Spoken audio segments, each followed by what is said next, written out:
Welcome back friends to our DSSB channel that is A1 English 360 degree. आज फिर मैं साहिबा विक आपका स्वागत करती हूँ अपने चैनल पर। लेके आई हूँ आज आपके लिए प्रीवियस ईयर्स के बहुत इंपॉर्टेंट क्वेश्चंस जो कि सारे पीबी शैली पे बेस्ड हैं और लास्ट ईयर्स कुछ ईयर्स में आ चुके हैं। आज मेरा टेस्ट नंबर 21 का लेक्चर नंबर 3 है पीबी शैली पर। तो चलते हैं क्वेश्चन नंबर 1 की तरफ। बिना टाइम वेस्ट करते हुए फोकस्ड रहेंगे। सारे बच्चे मेरे साथ शुरू से एंड तक बने रहें। आज बहुत ही इंपॉर्टेंट क्वेश्चंस डिस्कस करने। Question 1, which of the following poems by Shelley has a story by from Greek mythology? Greek mythology से कौन सी स्टोरी ली गई है? It is Prometheus unbound. Prometheus unbound जो है it is the story which is taken from Greek mythology. Greek mythology से ली गई है जिसका नाम है प्रोमेथियस अनबाउंड। ठीक है, अब प्रोमेथियस अनबाउंड की it is a 4 act drama. ये एक 4 एक्ट ड्रामा है, 4 act lyrical drama. It is a 4 act lyrical drama.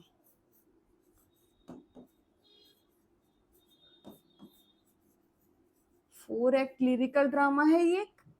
और इसमें जो प्रोमेथियस होता है करेक्टर, वो बेसिकली गॉड के पास जाता है and he ask God to give fire. वो गॉड से रिक्वेस्ट करता है और किसी ना किसी तरह गॉड से फायर ले लेता है, बिकॉज फायर जो है अर्थ पे चाहिए होती है और लोगों की रिक्वायरमेंट होती है and he gives to that to the humanity. और वो फायर लाके ह्यूमैनिटी को दे देता है। जब वो फायर ह्यूमैनिटी को दे देता है तो कुछ ज्यूज होते हैं जो उसको पनिशमेंट देते हैं। इटर्नल, इटर्नल मतलब आंतरिक तौर पे भी दुख पहुंचाते हैं, एक्सटर्नल तौर पे भी दुख पहुंचाते हैं। सो it is a 4 act lyrical drama in which Prometheus, एक करेक्टर होता है प्रोमेथियस विच डिफाइज, जो डिफाइज करता है, हु डिफाइज गॉड, गॉड के पास जाता है, डिफाई करता है गॉड को and takes fire for humanity, and takes fire for humanity. ठीक है, एंड फॉर दिस इसको पनिशमेंट मिलती है। For this he is punished by Zeus. और इसके लिए उसको पनिश्ड किया जाता है, punished by Zeus. So answer will be Prometheus unbound. और ऑप्शंस डिस्कस कर लेते हैं। एलेस्टर है, एलेस्टर का सब टाइटल है the spirit of solitude.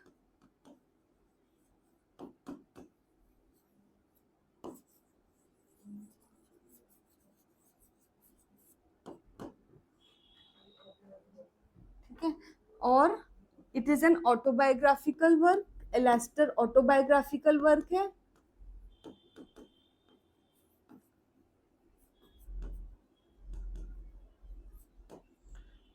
Queen map political work है, पॉलिटिकल ट्रैक्ट है। और इंस्पायर्ड किससे है? Inspired by William Godwin. उनके जो पॉलिटिकल गुरु थे William, inspired by William Godwin, जो कि मैरी गॉडविन के फादर थे। ठीक है, उनकी वाइफ के फादर थे, वो उनके गुरु थे और उन्हीं से गुरु से अपने इंस्पायर्ड होकर उन्होंने क्वीन मैप लिखा। Julian and Maddalo. जूलियन कौन था? पीबी शैली जूलियन बने थे एज सिंबलाइज मतलब करेक्टर के रूप में, और मेडेलो थे बायरन। इन दोनों की रियल कन्वर्सेशन है जिसको प्रेजेंट किया गया है इस वर्क में। Question 2, whom does PB Shelley addresses as wild spirit? PB Shelley ने किसको नाम दिया है वाइल्ड स्पिरिट का? Wild spirit, so it is being given to the west wind. ये नाम दिया है वेस्ट विंड को। किसमें दिया है? Ode to the waste wind पे। किस ओड में? Ode to the waste wind में। O to the waste wind, and ये O to the waste wind इनका एक सबसे बड़ा मास्टरपीस माना जाता है. It is the masterpiece of PB Shelley. इट is the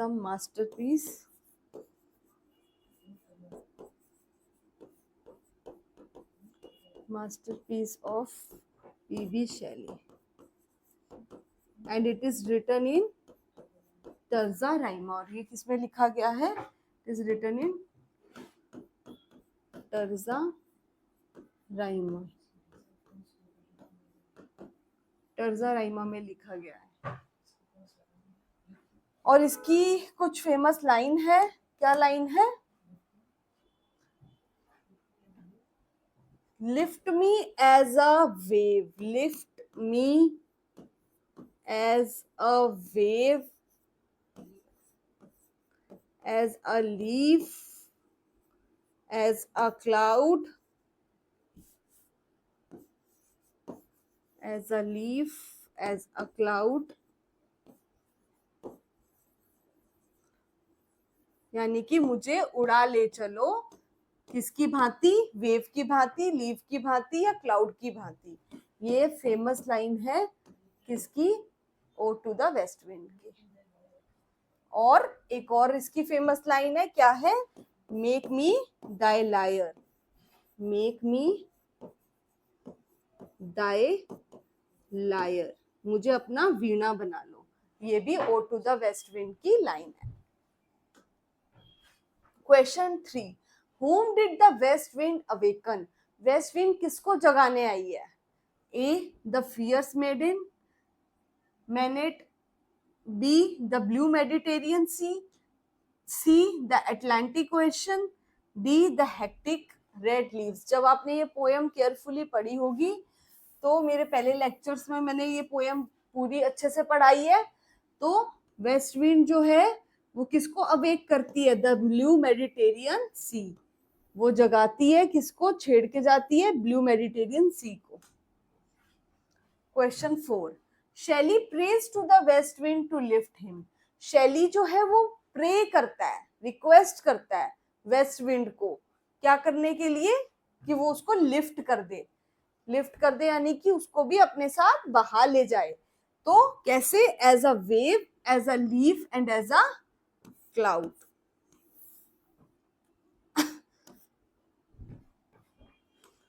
question 5. If winter comes can spring be far behind. यानी कि अगर आज हमारा समय ऐसा है या फिर दुख के बादल छाए हैं तो क्या सुख का समय नहीं आएगा? जरूर आएगा. Can spring be far behind. क्या स्प्रिंग नहीं आएगा? यानी कि सुख का समय नहीं आएगा, जरूर आएगा, जल्दी आएगा. There is a silver lining behind every cloud you see. So जो भी बादल छुपा देते हैं हमारी चीजों को, रोशनी को, उसके पीछे हल्की सी एक सिल्वर लाइनिंग जरूर नजर आती है. यानी there is a silver lining behind every cloud.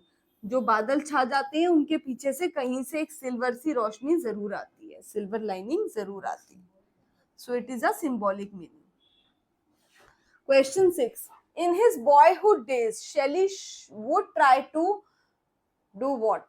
जब वो बॉयहुड डेज में था, अपने यंग डेज में था, स्कूल डेज में था, तो वो ट्राई करता था. क्या करने के लिए?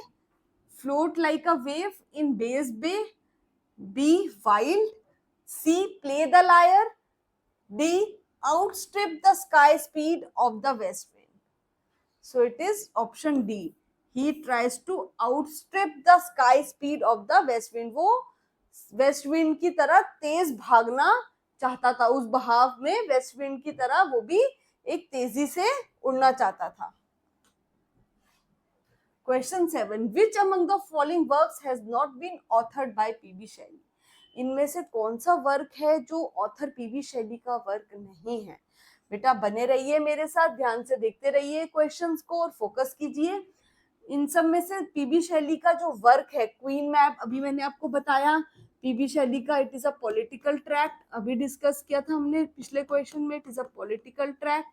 It is the work of PB Shelley, जो कि इंस्पायर्ड हुआ था किससे? उनके पॉलिटिकल गुरु विलियम गॉडविन से इंस्पायर्ड होकर उन्होंने पॉलिटिकल वर्क लिखा था. एलास्टर, इसका सब टाइटल है द स्पिरिट ऑफ सॉलिट्यूड। ये भी किसका वर्क है? पीबी शैली का ऑटोबायोग्राफिकल वर्क है, द स्पिरिट ऑफ सॉलिट्यूड। अब आते हैं the sensi. Sensi is also lyrical, ये क्या है? लिरिकल ड्रामा है पीबी शैली का। सो हाइपेरियन किसका वर्क है? Hyperion is the work of John Keats. ये जॉन कीट्स का वर्क है। Hyperion is the work of John Keats.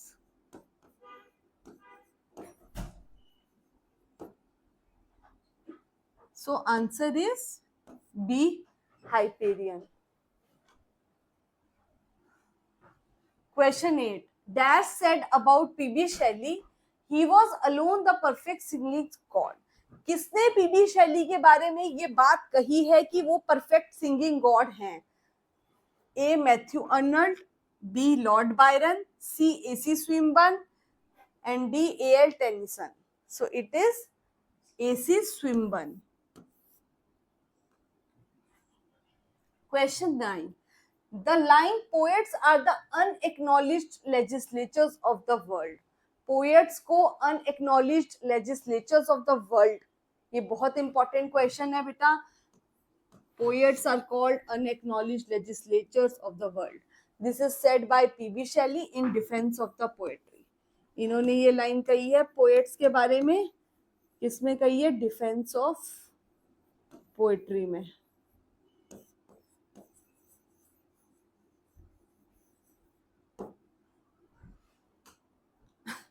Question 10. Where did P.B. Shelley settle and wrote his best poetry? कहाँ PB Shelley settle हो गए थे और वहीं पे बैठ के आराम से उन्होंने अपनी काफी सारी पोएट्री लिखी? सो इट इज पीसा। पीसा में उन्होंने पीसफुल तरीके से अपनी पोएट्री लिखी। और इसमें एक ईटन है, ईटन उनका कॉलेज था जहां से उनको क्या कर दिया गया था? कॉलेज से बैनिश कर दिया गया था। He was banished from this college. ठीक है, बिकॉज क्यों बैनिश कर दिया गया था? We all know, because of उन्होंने इस कॉलेज से बैनिश क्यों हुए थे? बिकॉज उन्होंने लिखा था necessity of atheism. Necessity of atheism लिखा था उन्होंने, एक वर्क पीबी शैली ने, जिसके कारण उन्हें ईटन कॉलेज से बेदखल कर दिया गया। Question 11. Mary Shelley's father was William Godwin. Mary Shelley के जो फादर थे वो विलियम गॉडविन थे। And he was a famous, वो फेमस क्या थे? He was a famous philosopher. वो एक पॉलिटिकल फिलोसोफर थे और वो फादर थे उनकी वाइफ के। William Godwin was the father of Mary Godwin, जो बाद में शादी के बाद कौन बन गई? Mary Shelley. So he was in love with Mary Godwin और ये इनके पॉलिटिकल गुरु थे। किसके? पीबी शैली के पॉलिटिकल गुरु थे। पॉलिटिकल गुरु थे जिनका नाम था William Godwin. So he was a political philosopher. Question 12. What according to P.B. Shelley is in intellectual beauty? P B Shelley के अकॉर्डिंग इंटेलेक्चुअल ब्यूटी किसे कहते हैं? A the human mind dreaming, क्या स्वप्न देखना। B reason pushing away emotions, यानी कि कुछ ऐसे रीजंस होना लाइफ में जो हमारी इमोशंस को पुश करते हो। The human mind at work, the human mind solving political problems. So what according to P.B. Shelley is intellectual? It is reason pushing away emotions. ऐसे reasons जो हमारे emotions को push करें और हमें आगे बढ़ने में मदद मिले। Question 13. To me, that cup has been dealt in another measure. Which famous romantic poem contains the above lines? ये लाइन जो है वो किस वर्क में से ली गई है पीबी शैली के? To me that cup has been dealt in another measure. It is the lines taken from stanzas written in dejection. Stanzas written in dejection से ये lines ली गई हैं. Question 14. Alas, I have no hope, nor health, nor peace. ना मेरे पास hope बची है, ना health बची है, ना peace बचा है. Within non calm, ना मेरे अंदर काम है, ना मेरे अंदर शांति है. Which famous romantic poet contains the above line? ये lines किस poet की है? It is the line from stanzas written in dejection. ये डिजेक्शन की लाइन है because poet is feeling totally dejected from the life. उसकी हेल्थ, पीस, माइंड, होप सब lost हो चुकी है. Question 15. How many acts are there in P B Shelley's lyrical drama Prometheus unbound? Prometheus unbound कितने acts में लिखा गया है? So it is written in 4 acts. Prometheus unbound is written in 4 acts. Question 16. Teach me half the gladness. मुझे half आधी खुशी सिखा दो. That thy brain must know. जो तुम्हारे ब्रेन को पता है. Such harmonious madness. मुझे एक हारमोनी, एक पीसफुल मैडनेस दे दो.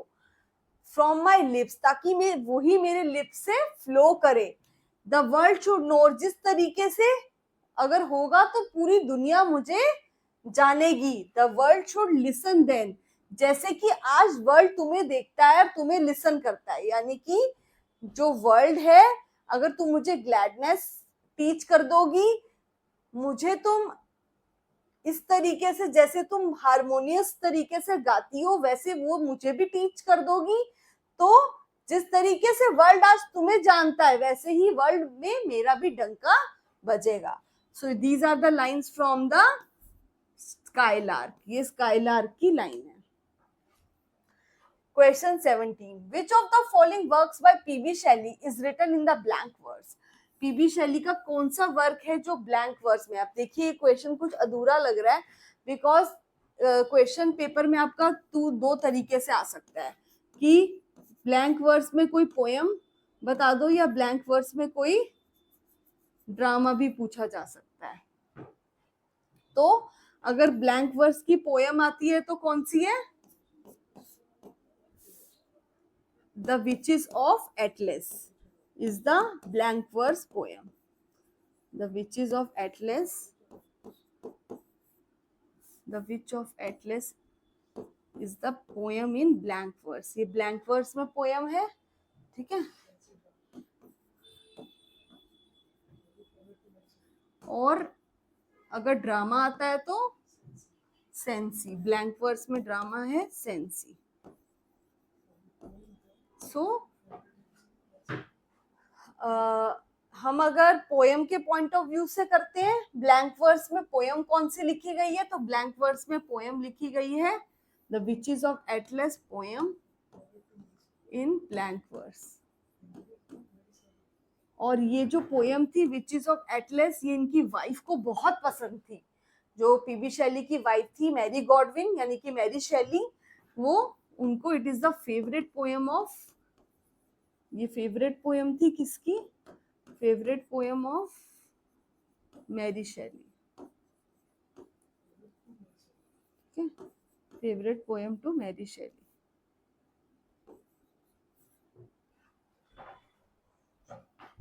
Question number 18. Which of these was written by P.B. Shelley? इनमें से कौन सा वर्क P.B. Shelley का है? तो पहला देखते हैं the 4 ages of poetry.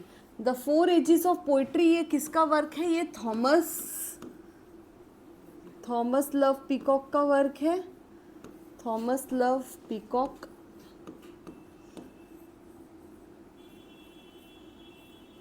Next है the defence of poesy. Defence of poesy किसका वर्क है? फिलिप सिडनी का. So it is the work of Philip Sydney.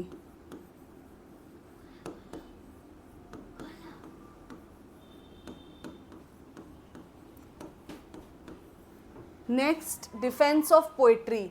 ये लिखा गया था डिफेंस ऑफ पोएट्री किसके रिस्पॉन्स में? The four ages of poetry के रिस्पॉन्स में। पहले लिखा गया the four ages of poetry, और इसी के बारे में जो इसमें चीज़ें थी उसका जवाब देने के लिए लिखा गया defence of poetry. So it is written by P B. Shelley in response to by P.B. Shelley in response by P.B. Shelley in response to the four ages of poetry.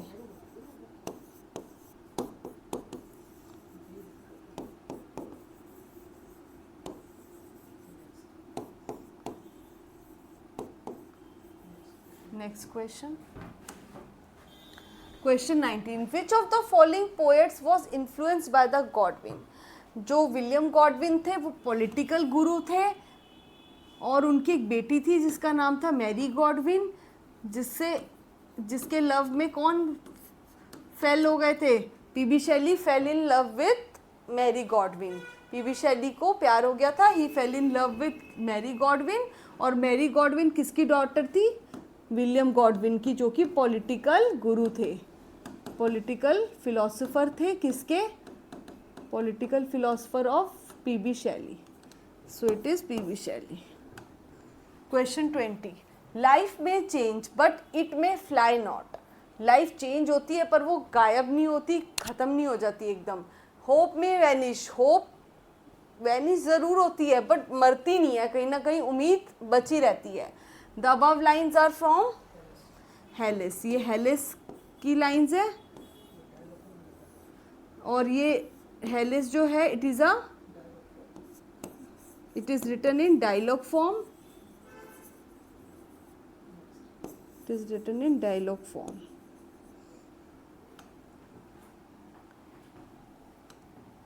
Question 21. Asia is a character. Asia जो है वो एक character है किसमें? PB. Shelley के कौन से work में? P B. Shelley's Prometheus Unbound, Harold Pinter's, the Caretaker, Girish Karnad, Hayavadana, G B. Shaw's the Apple Cart. So it is Asia जो करेक्टर है वो पी.बी. शैली के किस में है? प्रोमेथियस अनबाउंड में।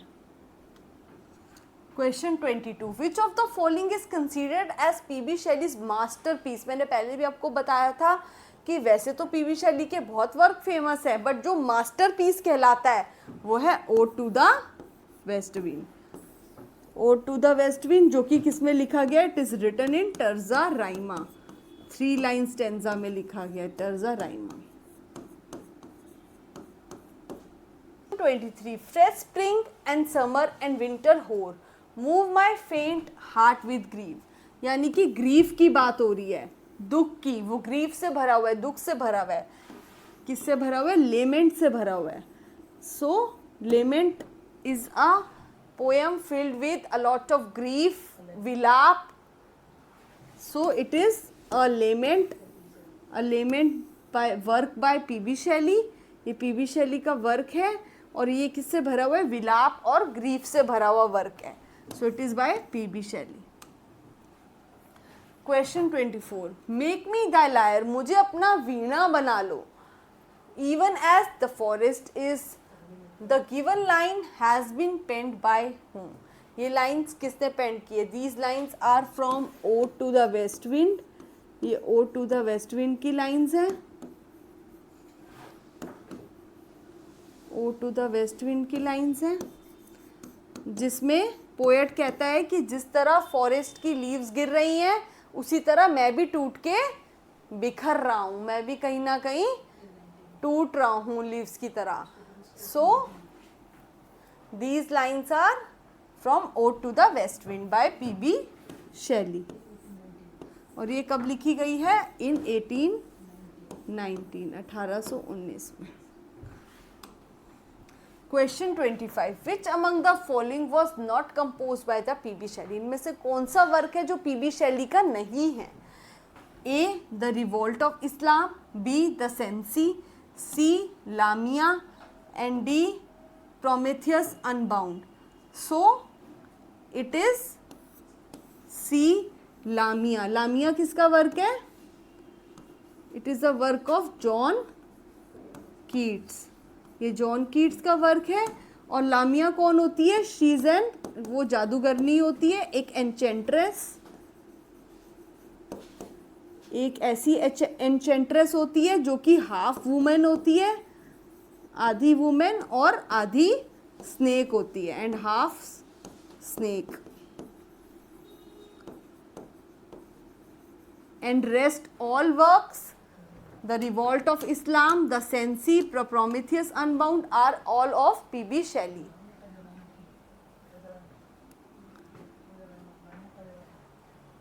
सो Lamia is written in terza rima. ये टर्जा राइमा में लिखी गई है। Question 26, poets are the mirrors of the gigantic shadows which futurity cast upon the present. Who gave this definition about the poets? मैंने आपको बताया है कि पोएट्स के बारे में जितनी भी डेफिनेशंस है वो पीबी शैली ने दी है। और अपने किस वर्क में दी है? उनका एक वर्क है डिफेंस ऑफ पोएट्री। और डिफेंस ऑफ पोएट्री में पीबी शैली ने डेफिनेशन दी है, poets are the mirrors of the gigantic shadows. So it is C. P B Shelley. Question 27, in which of the following Shelley supports bigamy? Bigamy मतलब क्या होता है? दो। गैमी मीन्स, मैंने आपको रूट वर्ड पढ़ाए थे ना, उसमें था गैमी मीन्स मैरिज। यानी कि ऐसा कौन सा वर्क है जिसमें पीबी शैली दो शादियों को सपोर्ट करता है, बाइगैमी को सपोर्ट करता है? सो इट इज डी, यानी प्रोमेथियस अनबाउंड। प्रोमेथियस अनबाउंड में पीबी शैली सपोर्ट करता है डुअल मैरिज को, यानी कि बाइगैमी को। Question 28, to Wordsworth is a poem. Wordsworth एक पोयम है। To Wordsworth is a poem which is being composed by whom? ये पोयम किसने कंपोज्ड की है? ए. मैथ्यू अर्नल्ड ने, बी. चार्ल्स लैम ने, सी. पीबी शैली ने, या डी. एस.टी. कॉलरिज ने। So it is the poem composed by P B Shelley. P B Shelley ने लिखी थी वर्ड्सवर्थ के लिए। So it is to Wordsworth by P B Shelley, and it is a sonnet. ये एक जो वर्क है टू वर्ड्सवर्थ, ये एक सोनेट है। It is a sonnet which is written in 14 lines.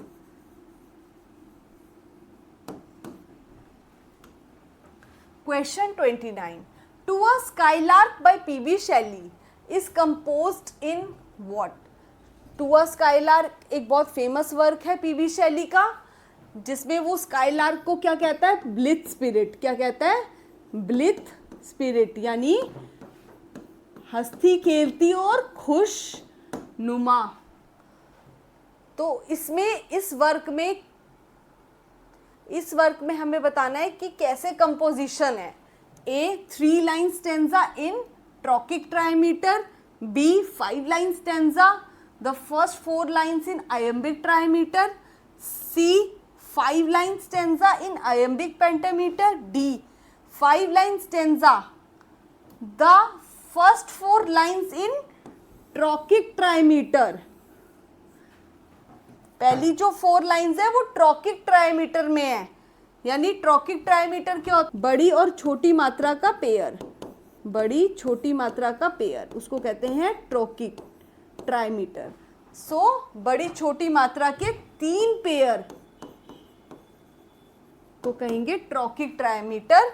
उसके बाद 5th वन इज एलेक्जेंड्राइन, यानी जो 5वीं लाइन है वो हेक्सामीटर में है, यानी कि एलेक्जेंड्राइन लाइन है।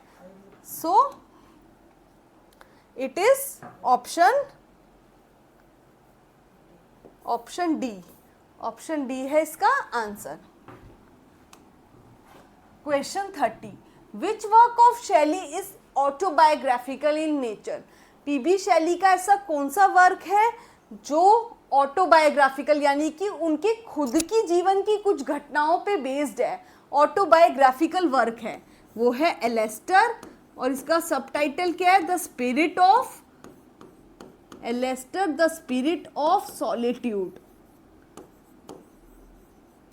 Alastair, the spirit of solitude. So this is all for today. You can join me on my channel A1 English 360 degree.